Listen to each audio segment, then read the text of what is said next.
I, for one, am really excited about filming this video because this morning I was rereading some of Queen's Quality in these later volumes and I started crying and I was like, I need a pick-me-up even though it finished reading was really good.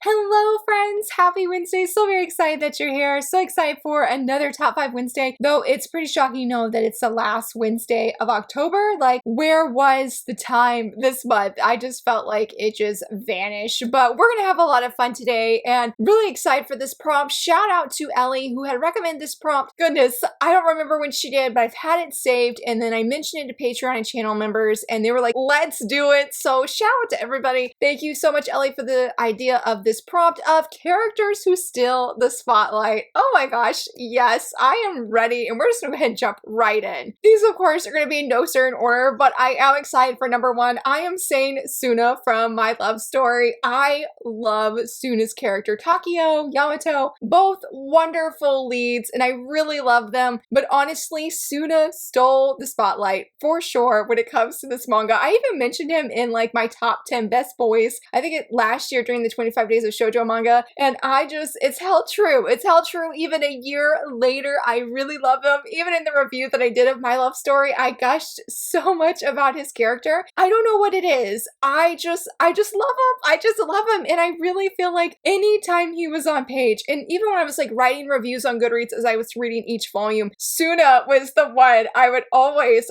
focus on. I mean, the romance is great. Takeo, again, and Yamato both are wonderful characters. I love them as a couple, but Suna just stole the show for me. I guess I love how like he just is really supportive of Takeo, but he is like the complete opposite of him, where he doesn't really have a lot of emotions that go across his face and you can really tell what he's thinking. Meanwhile, Takeo is, you know, I'm not gonna say extra, but you know what he's thinking. He has a lot of energy and his facial expressions are gold in this series. And so I just really love that when we have those moments inside of Suna's heart and we see him struggling, like there was a moment there at the hospital, Takeo knows Suna needs to be there for him. And so he goes to the hospital and Suna may come across really casual, but yeah, in that moment we see how much Suna really wanted Takeo there by his side. And I love their friendship so much, but Suna is an amazing character and I love how supportive he is in the series and how like there is something he says in the beginning that he will do if Takeo ever acts dumb that Suna actually does at the end of the manga. And I never would have guessed that given how chill Suna is, how he handles different situations in this series that just seem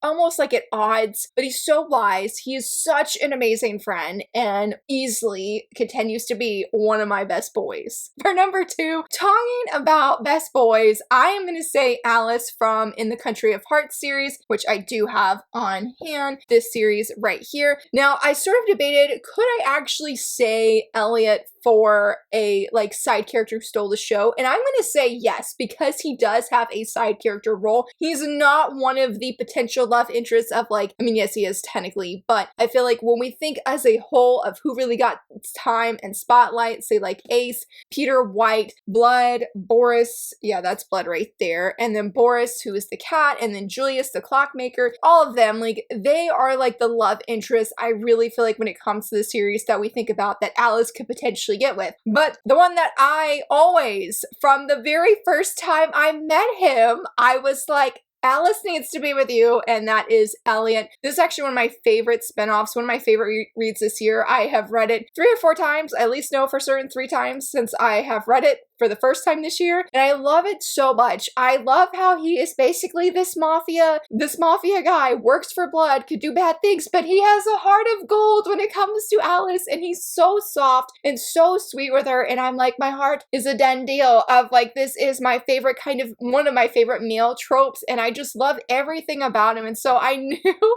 when I saw Alice in the Country of Hearts, I'm like, yes, anytime that Elliot was on page, which was very little in this main series, I was totally captivated by him. And it's why I got the spin-offs, and I actually even have merch of him in my collection because I just love how he acts so much. And I'm just like, again, every time he was there, my heart was so excited. I was pumped to see him. And it's interesting because I think when I went back and was rereading some parts of this like earlier this year, Elliot really doesn't have that much page time in this main series. And it's sort of funny because I think like if you play the actual game, Alice in the Country of Hearts, that the series is based off of, I think Elliot maybe doesn't have more screen time per se, but I do feel like he was an actual valid love interest that Alice could pursue, but not necessarily in the main series. I mean, yeah, I think he is a natural flirt. He doesn't realize that he is, if I remember right, at least in the main series, because I have not reread the main series. I have a review on this channel. It was one of the, like, I think it was last year was the very first review that I did for 2023, about to say 2024, but 2023. He's just, every time he's been there, I've always really loved him, and I think he's so much better than Blood because Blood is just a jerk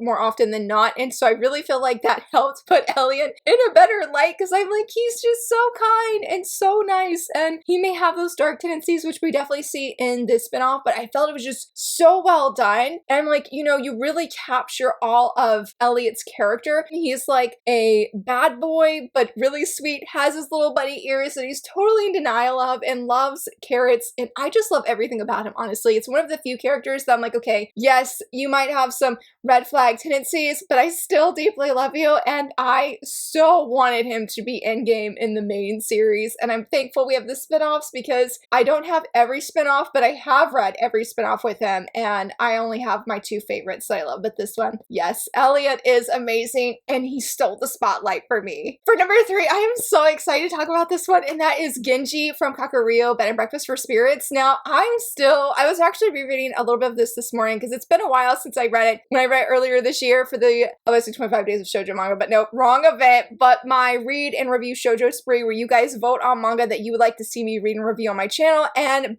Kakuryou was in the top 3 most voted. I read it. I think I was in the process of reading the library copies that I had, and then I went and I sold manga, and then I bought this series for myself in my collection. I'm getting tongue-tied because I'm so excited. I feel like I'm struggling to put words together. But Genji, oh my gosh. So I really, really loved our heroine, Aoi. I thought she was great. She captivated my heart from the very first volume. But when he appears later in volume 1, he stole my heart. I love his character so much. Easily my favorite character in this series. I feel like he's not your typical yokai in the way that I expected. Maybe he is, and I'm not familiar with yokai. So I felt for me, what I was expecting to have like these monster-like creatures, like he really doesn't act like that. I mean, I definitely feel like he has a history. We know he has a history, but I feel like it hasn't been revealed yet in the manga series. I still have not watched the anime. I need to watch it because I got so many recommendations to see it, but I really love how Genji just showed so much kindness to our female lead in the beginning and how he is able to shift between these different forms. And I was like, he's so cute, or he's so amazing, he looks so pretty, and he really just has this beautiful, kind heart. And I just love seeing how he has really, I feel like in a way, been Aoi's #1 fan to support her in whatever she decided to do. Yes, he does rope her in to running this business with him and being the chef and, you know, serving food, but he still has always been there for her. I mean, he was the first one to give her food when she came to this world and is being proclaimed to be Odana's bride. And he just never, yes, he batted an eye, but I feel like overall, just he really has always been her corner. And I love the shenanigans that they have when they have to go. He's the guy that has white hair and he has the glasses, or the one eyeglass, and I forget his name right now, but he's on one of the covers. I think it's like volume 3 or volume 4. But when they go to him and they're like kneeling because they know they're in trouble, and just the reactions that the Aoi and Genji have together is everything. Like, I love their friendship. And so Genji, even though I was sold on the manga already before meeting him, I honestly felt like it was a done deal as soon as I met Genji. And the more I read about him, the happier I was. has, the mischievousness that he has, but how kind and caring he is. Again, he's my favorite character, and I just get so excited every time I see him on page. I feel like where it ended with volume 9, that we're gonna be seeing the backstory of Genji, and I'm a little bit nervous because it feels like it might be sad. And I'm like, Genji, you're such a happy and easygoing character that I really don't want you to have any sadness in your life ever, buddy. But, you know, I can't undo his past, and obviously he's fictional anyway, but I hope things will be okay because I just want the best of things for him. And I love, again, just how he loves Aoi's cooking, how he's there for her, and how supportive he is. He is so amazing. He's so great, and he stole my heart easily and just continues to steal it more and more with every single volume that we get. And I'm really excited for volume 10 next year. This, again, is just a series that surprised me in my love for it. And when I was rereading it, I was like, I sort of need to reread it because it's just so wonderful and feel good. And I love the friendship vibes and everything in it. It's just such a wonderful series. And Genji is definitely a huge reason why I love it since he stole the show. For number 4, this is not a shoujo. I didn't realize I have mainly done shoujo picks, honestly. But for number 4, I am saying Jack from Rosie in the Labyrinth. And I have to find a picture of him, but oh my goodness, y'all, Jack stole my heart in this series as well. Another character that is definitely one of my favorites. My friend Maeve at Maeve Ever Manga, she introduced this manga to me. My heart just, I mean, I love it, but oh my gosh, here's Jack right here. Jack the Crow. He is such a fun character. Goodness, I'm trying to think what I could say without giving like any major spoilers away. I think what I love most about him, and just every time that he's on page, is because he really is pretty gullible, and he doesn't realize that he's gullible. And I feel like Chemin here, he knows how to take advantage of that, like in the best of ways, which maybe sounds really bad to say it in that kind of way. But the way that Jack has like this huge heart, and even if he's just not the brightest character around, he really loves his friends. He loves Chemin, he loves Rosie, and he loves the gang, and he really gives all of his heart, even if, again, he's so, I think Chima calls him slow-witted, but he's so, I must say he's so sweet, but he's so friendly, and I adore him in every single way, and especially his art, or his design, his character design is everything. And I have to show my favorite panel of him, this one here of his back. Obsessed.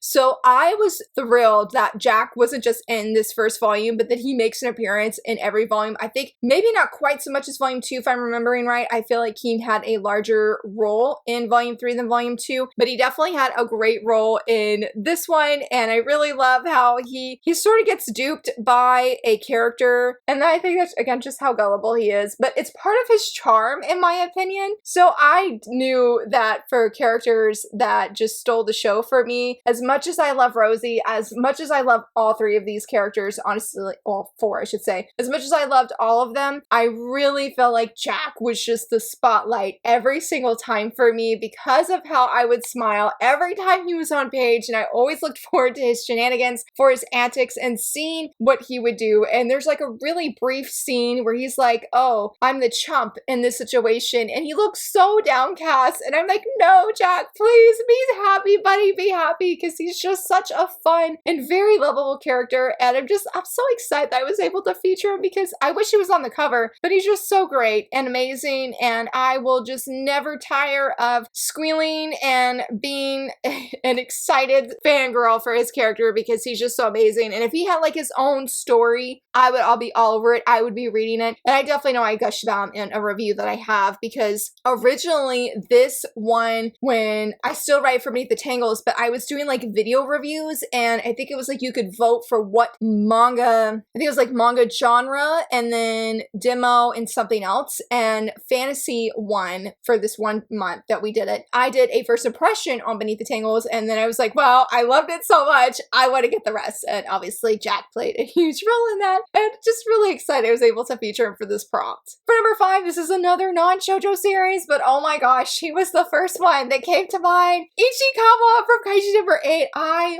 love Ichikawa. And it's funny because I was looking at the manga this morning. I was like, Laura, can you even really give some major reasons why? And I was like, no, not really. I just love him. And like, yeah, like every time he has been on page, I am so excited. And I have loved the later volumes of the manga, don't get me wrong, but I miss Ichikawa so incredibly much. He's one of my best boys. He's amazing. He's phenomenal. Out of any merch, because I've like tried to mainly stick with shoujo merch just because that's where a lot of my interests are, but it has been hard to refrain from getting any merch of Ichikawa because I just love his character and how really like he comes across as not as a rough younger guy, but I feel like, I'm trying to think, I don't want to say like something bad about him because I didn't have a bad impression of him, but it was like he sort of had like this chip on his shoulder, I felt like, when he meets Kafka, and I was just like, I'm not gonna love this dude. But then how him and Kafka really bonded really early on, and how Ichikawa really encouraged Kafka to go, you know, into the military force to try again. And I love that. I love that. I really love how he may have this hard edge to him a little bit, but like he gives his all and he deeply cares for his friends. When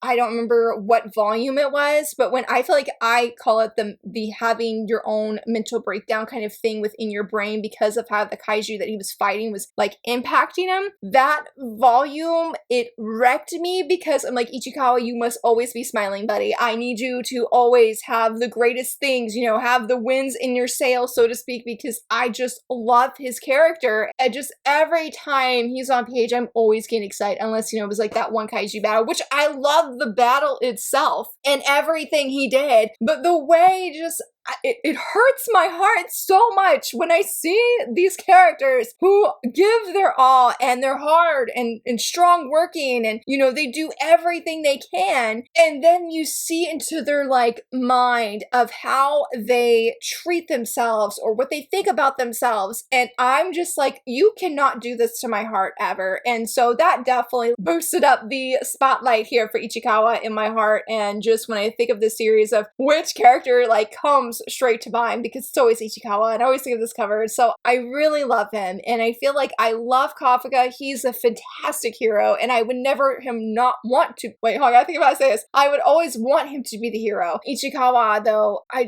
love him so much more and it's hard to fully say why. Maybe I did it justice and I hope I did, but I feel like I'm floundering, but he's amazing. He's amazing. And I love him very, very much. And I just hope that he makes a comeback and we see all of his amazingness on page because every time he's on page, he is just so amazing. And I love his character, y'all. He stole the show for me. He stole the show for me. And honestly, all of these characters did. And I'm just so thrilled for this prop. Again, shout out to Ellie and the Patreon channel members for choosing and like, yes, let's do this one because I love these characters so much. They have my heart. I will just continue to freely give it to them the more that they're on page and the more that they shine because the heroines are great, the heroes are great, but these characters, they just shine so brightly when it comes to the entire cast of characters. But I would love to hear from you, friends. What are some of your favorite side characters that stole the show and you're like, yes? Or, I mean, I guess it could be the hero. Like, I was going to say Haikyuu. Like, everybody in Haikyuu honestly steals the show, but I'm like, Hinata is my best boy all-time favorite character. So I'm like, they don't outshine Hinata. So I'm like, oh, that doesn't count. But yes, I would love to hear from you, friends. And if you enjoyed this video, please give it a thumbs up and subscribe. And thank you so much for watching. Bye!